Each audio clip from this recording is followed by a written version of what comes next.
வணக்கம். பேராசிரியர் doctor A Jagadeesan. நேற்றைய கிழமையின் பதிவின் தொடர்ச்சி. இப்போது கிழமைகளுக்கும் அதிபதிகளுக்கும் உள்ள தொடர்பை பார்க்க போகின்றோம். இப்போ வாரத்தில் முதல் கிழமை திங்கட்கிழமை. இந்த திங்கட்கிழமைக்கு அதிபதி யாருன்னு பார்த்தீங்கன்னா சந்திரன். அப்போ திங்கட்கிழமைன்னு சொன்னால் அதனோட அதிபதி சந்திரனாக வர்றாரு.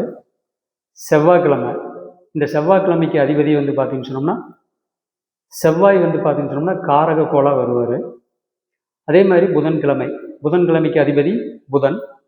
வியாழக்கிழமை, அதாவது வந்து பார்த்தீங்கன்னு சொன்னோம்னா வியாழக்கிழமைக்கு அதிபதி வியாழன், அதாவது குரு. அடுத்து வெள்ளிக்கிழமைக்கு அதிபதி சுக்கிரன். அடுத்து வந்து சனிக்கிழமை, இந்த சனிக்கிழமைக்கு அதிபதி சனி.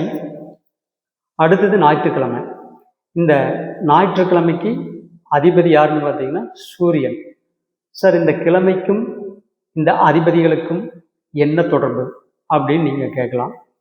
பொதுவாக ஒரு ஜாதகர் அல்லது ஜாதகி திங்கட்கிழமை பிறந்தால், அதாவது தமிழ் படி, அவருக்கு அந்த சந்திரனுடைய அத்தனை குணங்களும் இருக்கும்.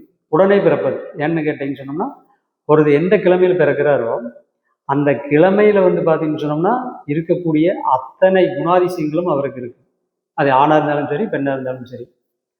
இப்போ திங்கட்கிழமை ஒரு குழந்தை பிறக்குன்னு சொன்னால் சந்திரனுடைய ஆதிக்கம். சந்திரன் அப்படின்னு சொன்னோம்னாலே என்றைக்குமே ஒரு மென்மை, தாய்மை. அப்போ இயற்கையாகவே திங்கட்கிழமை பிறந்தவங்களுக்கு கருணை உள்ளம் அதிகமாக இருக்கும். அதே மாதிரி சலனம் இருக்கும். அது என்ன சலனம் அப்படின்னா, சந்திரன் வந்து பார்த்தீங்கன்னா 2.25 நாளுக்கு ஒரு டைம் ராசி மாற்றிடுவார். அப்போது அவருடைய மனதும் அப்படித்தான் இருக்கு. அதாவது வந்து அடிக்கடி மனதை மாற்றிக்கொள்பவர்களாக இருப்பார்கள்.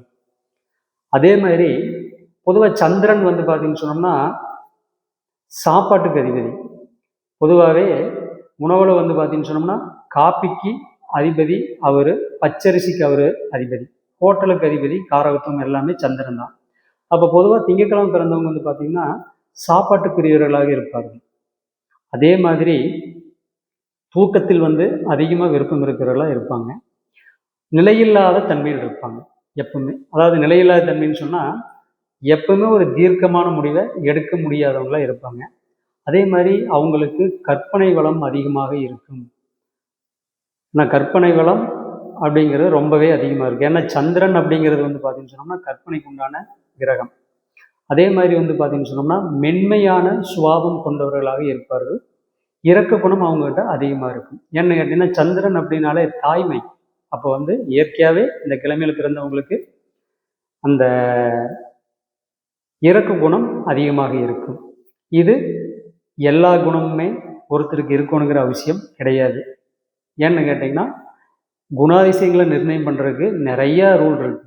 அப்போ இது வந்து பேசிக்காக, அதாவது வந்து அவருடைய திங்கட்கிழமை ஒருத்தர் பிறக்கிறதுனால சந்திரனுடைய அந்த கிரக வலு வந்து அன்னைக்கு அதிகமாக இருக்கும். அதாவது வந்து சந்திரனுடைய கதிர்வீச்சு அன்னைக்கு அதிகமாக இருக்கும்.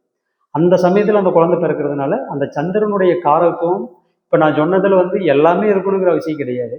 ஏதோ ஒரு சிலது கண்டிப்பாக கூட இருக்கும். அடுத்ததான் நம்ம பார்க்க போகிற கிழமை செவ்வாய்க்கிழமை. இந்த செவ்வாய்க்கிழமைக்கு அதிபதி யாருன்னு பார்த்தீங்கன்னா செவ்வாய். செவ்வாயின்னு சொன்னோம்னாலே வந்து பார்த்தீங்கன்னு சொன்னோம்னா அது ஒரு போர்க்குணம் இருக்கக்கூடிய கிரகம். அதே மாதிரி மூர்க்கம் இருக்கக்கூடிய கிரகம், முன்கோபம் இருக்கக்கூடிய கிரகம், எதையுமே பயப்படாமல் செய்யக்கூடிய கிரகம். அதே மாதிரி ஸ்ட்ரெயிட் ஃபார்வேர்டு, அதாவது எதுலேயுமே வந்து நேர்மையாக இருப்பாங்க. அதே மாதிரி யாருக்குமே நயவஞ்சகம் பண்ண மாட்டாங்க. நேருக்கு நேரம் அடிக்கிறது செவ்வாய். அப்போது இந்த செவ்வாய்க்கிழமை பிறந்த குழந்தைகளுக்கு வந்து எப்போவுமே கோபம் அதிகமாக வரும். அட்வைஸ் பண்ணால் பிடிக்காது. கோபம் வந்ததுன்னா இருக்க பொருளையெல்லாம் போட்டு உடைப்பாங்க. அதே மாதிரி வந்து பார்த்தீங்கன்னு சொன்னோம்னா அவங்கள எப்பவுமே ஒரு அன்பாக கொண்டு போகணும். பிறந்த குழந்தை, செவ்வாய்க்கிழமை பிறந்த குழந்தைகளை இயற்கையாகவே வந்து பார்த்தீங்கன்னு சொன்னோம்னா அவங்களுக்கு மூர்க்க குணம் அதிகமாக தான் இருக்குது. அதே மாதிரி வந்து பார்த்தீங்கன்னு சொன்னோம்னா எதையுமே பொய் சொல்ல மாட்டாங்க. ஆமான்னா ஆமான்ட்டுருவாங்க, இல்லைன்னா இல்லைன்ட்டுருவாங்க. ஆனால் இந்த செவ்வாய்க்கு வந்து பார்த்தீங்கன்னு சொன்னால் திருட்டுத்தனம் தெரியாது. அதனால் எதாக இருந்தாலும் உண்மையை சொல்லக்கூடியவங்களாக இருப்பாங்க. பொதுவாக வந்து பார்த்தீங்கன்னு சொன்னோம்னா இந்த செவ்வாய்க்கு உண்டான குணம் இருக்கிறவங்கனால தான் மிலிட்ரியில் இருக்க முடியும். நேவி கப்பல் படை, அதே மாதிரி வந்து பார்த்தீங்கன்னு சொன்னோம்னா உங்களுக்கு ஏரோஸ்பேஸ் ஆகாய விமானம், இதில் எல்லாமே பைலட்டாக இருக்கிறவங்களுக்கு எல்லாமே செவ்வாய் வந்து வலுவாக இருக்கும். என்ன காரணம் கேட்டிங்கன்னா செவ்வாய் வந்து தன்னுடைய உயிரை பற்றி பயப்பட மாட்டாங்க. அதனால் வந்து இந்த செவ்வாய்க்கிழமை பிறந்த குழந்தைகள் எப்போவுமே துணிச்சல் மிக்கவங்களாக இருப்பாங்க, சுறுசுறுப்பாக இருப்பாங்க. அதனால் செவ்வாய்க்கிழமை பிறந்த குழந்தைகள் இந்த குணங்கள் எல்லாமே அந்த குழந்தைகளுக்கு இருக்குது. இது எல்லாமே இருக்கணுங்கிற அவசியம் கிடையாது. அவங்களுடைய ஜாதகப்படி இன்னும் நிறைய இருக்குது. லக்னம் இருக்குது, ராசி இருக்குது, பிறந்த நட்சத்திரம் இருக்குது, பிறந்த திதி இருக்குது, பிறந்த யோகம் இருக்குது, பிறந்த கரணம் இருக்குது. இந்த குணநலங்கள் எல்லாமே அந்த குழந்தைக்கு இருக்குது. அதில் ஒரு இதாக இந்த கிழமையில் இருக்கக்கூடிய ஒரு குணமும் அதில் கலந்துருக்கு.